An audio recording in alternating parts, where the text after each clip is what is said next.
नमस्कार, मी उज्ज्वला. शौर्यच क्लाउड किचनमध्ये मी तुमचं मनापासून खूप खूप स्वागत करत आहे. आज तुम्हाला मी एकदम सिंपल, स्वादिष्ट अशी पटकन होणारी कढीची रेसिपी दाखवणार आहे. चला तर मग रेसिपीला सुरुवात करूया. हे बघा, इथं मी 1 वाटी दही घेतलेलं आहे. या बाउलमध्ये घ्यायचं आहे. त्यात हे छोटे 2 चमचे बेसन घालायचं आहे.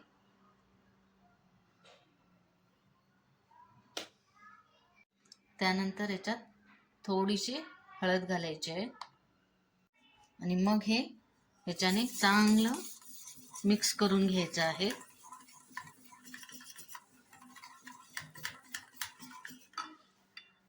हे बघा, चांगलं असं मिक्स झालेलं आहे. हे बघा,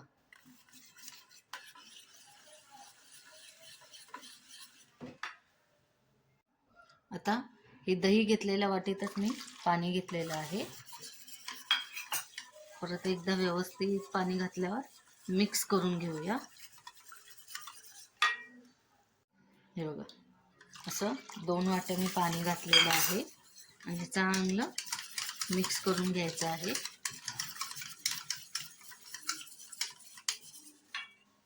हे बघा, हे असं.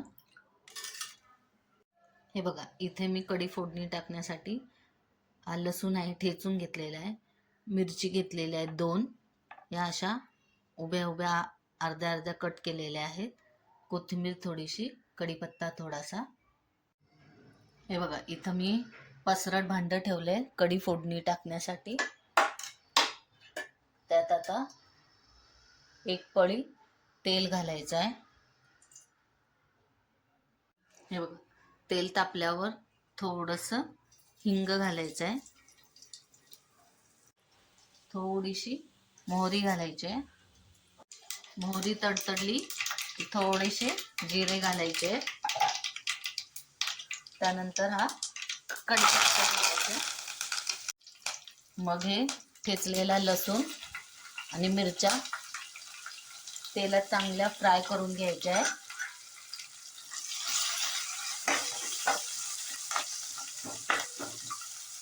हे बघा, लसूण आणि मिरची चांगली फ्राय झालेली आहे. आता आपण हे कढीचं जे मिश्रण केलेलं आहे ते हळूहळू ओतत ओतत हलवायचं आहे.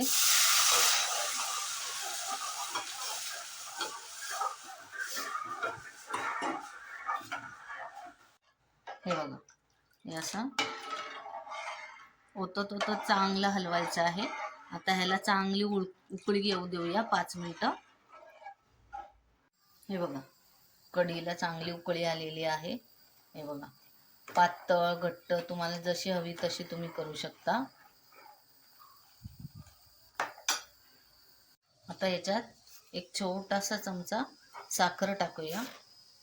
आता याच्यात कोथिंबीर घालूया. सगळ्यात शेवटी हे चवीनुसार मीठ घालायचं आहे आणि चांगली हलवून घ्यायची आहे. तुम्हाला पातळ घट्ट कशी हवी त्याप्रमाणे तुम्ही करू शकता. हे बघा, अशी झालेली आहे. चला, कढी रेडी आहे. आता आपण बाउलमध्ये मी काढून दाखवत आहे. हे बघा, आता बाउलमध्ये काढून घेऊया.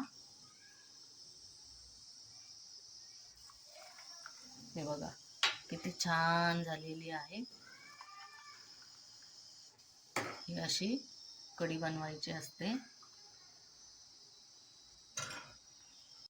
हे बघा, चविष्ट अशी पातळ अशी पिण्यासारखी अशी कढी रेडी झालेली आहे. चला तर या मग सगळ्यांनी कढी प्यायला.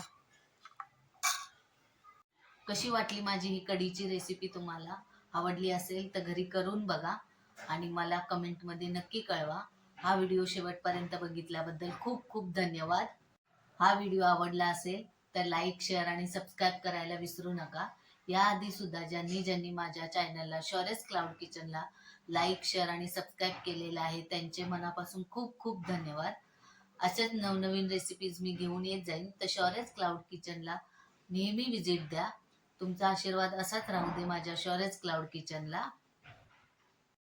माझ्या रेसिपीज तुम्हाला आवडत असतील तर तुमच्या फ्रेंड्स आणि रिलेटिव्हजमध्ये माझे व्हिडिओज शेअर करा. आणि हा व्हिडिओ आवडला असेल तर लाईक, शेअर आणि सबस्क्राईब करायला विसरू नका. धन्यवाद.